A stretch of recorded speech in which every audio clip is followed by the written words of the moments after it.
Hello all, my name is David Schnitzer and I am an NPTI certified personal trainer, and today I'm going to demonstrate how to perform an effective and safe deadlift.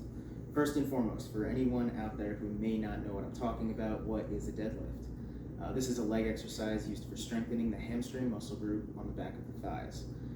It is primarily a hip hinge movement, which we will get into in just a minute. And it is also one of the easiest exercises to do wrong because there are so many fine points that make up the full movement.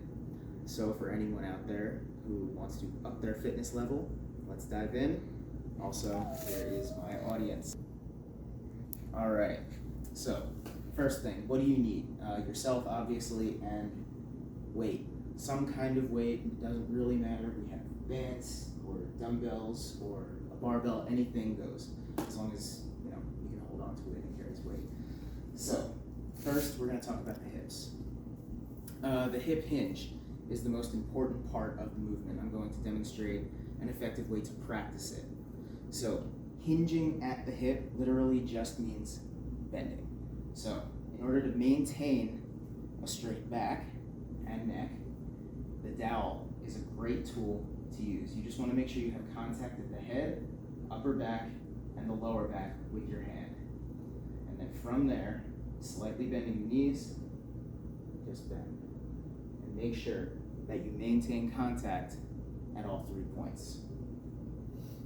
Next, starting from the ground up, we have the foot position. Feet will be parallel. Now what I'm going to be doing today is called an RDL, a Romanian deadlift. All that means is I'm going to maintain a very short distance between my feet. They're going to be very narrow. Next, the knees. So throughout the movement, you're going to probably be bending them a little bit more and less as you move through. So when you are down at the lowest position, picking up the weight, you can bend them just a little bit more to get more range out of the motion.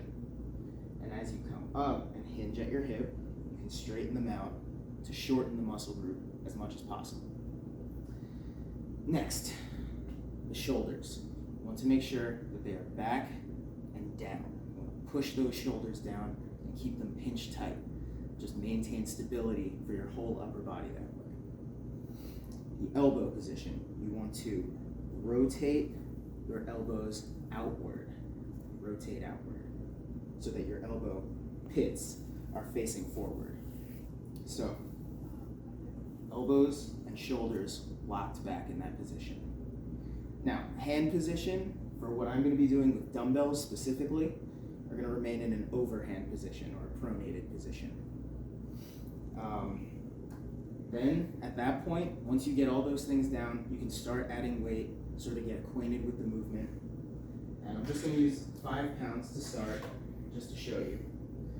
So, hands over hand position. Elbows rotated outward. Shoulders tucked back and down. Head is straight, and knees are slightly bent. We hinge at the hip, sort of tracing the legs with those dumbbells and getting as much range out of the motion as we possibly can. From there, really squeeze behind your legs as you come up, maintaining that straight back, keeping those elbows rotated, and that's your full deadlift.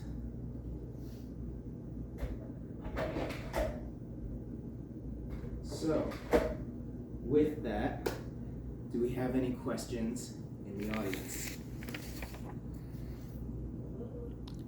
How much weight should I use to push myself without having to worry about injury? So, there really doesn't exist a situation where you will not have enough weight to worry about injury. What really matters is that you find the happy medium of having enough weight to work the muscle hard while also being able to maintain that proper form. How can I correct my form if I'm doing the exercise by myself? Mirrors are a great tool. So you have a mirror in your house, grab it, look at yourself from a profile view from the side. That way you can look at yourself as you do your hip hinge, make sure that your back is straight, your knees are slightly bent, etc. All of the things that I've just gone over. And eventually focusing on how those things feel rather than look, it'll become second nature. So that's my demonstration on how to do an effective and safe deadlift. Thank you for listening, and thank you to my wonderful audience. Thanks, guys.